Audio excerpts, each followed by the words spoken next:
दोस्तों, जब भगवान श्री राम ने माता सीता को अपनी पवित्रता की शपथ लेने को कहा, तब माता सीता यह कहकर भूमि में समा गई कि यदि उन्होंने श्री राम से सच्चा प्रेम किया है तथा उनका आचरण पवित्र है तो वे इसी समय धरती में समा जाए। और उसी समय धरती 2 टुकड़ों में विभाजित हो गई और अपने सामने माता सीता धरती में समा गई। भगवान श्री राम ने उन्हें रोकने का बहुत प्रयास किया, लेकिन फिर भी उन्हें रोक नहीं सके। आइए जानते हैं कि माता सीता के भूमि में समाने के बाद क्या हुआ। दोस्तों, माता सीता जैसे ही धरती में समाई और धरती ने अपना मुख बंद कर लिया, तब श्री राम वहाँ दौड़े दौड़े आए और धरती माँ से विनती की कि वे उनकी सीता को पुनः लौटा दे, लेकिन उनकी तरफ से कोई भी उत्तर नहीं आया। तो श्री राम को क्रोध आ गया। भगवान श्री राम ने इसी क्रोध स्वर में कहा, यदि उन्हें सीता को उसी रूप में नहीं लौटाया तो वे पर्वतों समेत उनका विनाश कर देंगे तथा सब कुछ जलमग्न कर देंगे।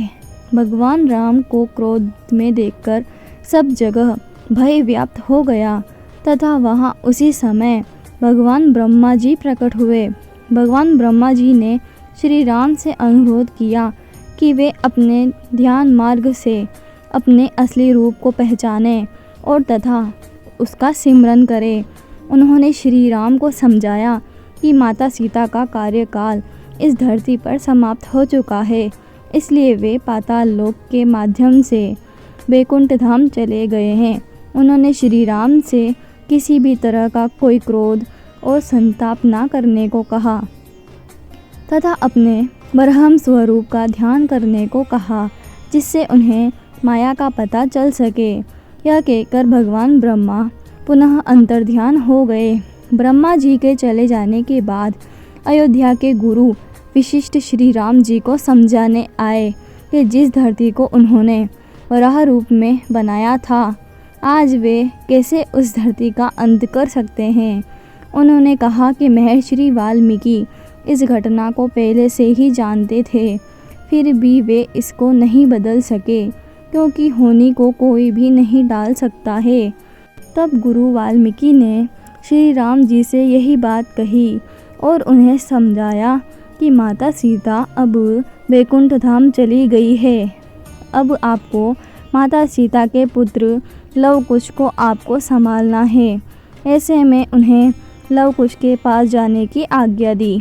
ऐसे में उनके असली स्वरूप का ध्यान दिलाए जाने तथा माता सीता के वैकुंठ धाम चले जाने के कारण भगवान श्री राम का क्रोध शांत हो गया तथा उन्होंने लव कुश को अपना स्नेह दिया।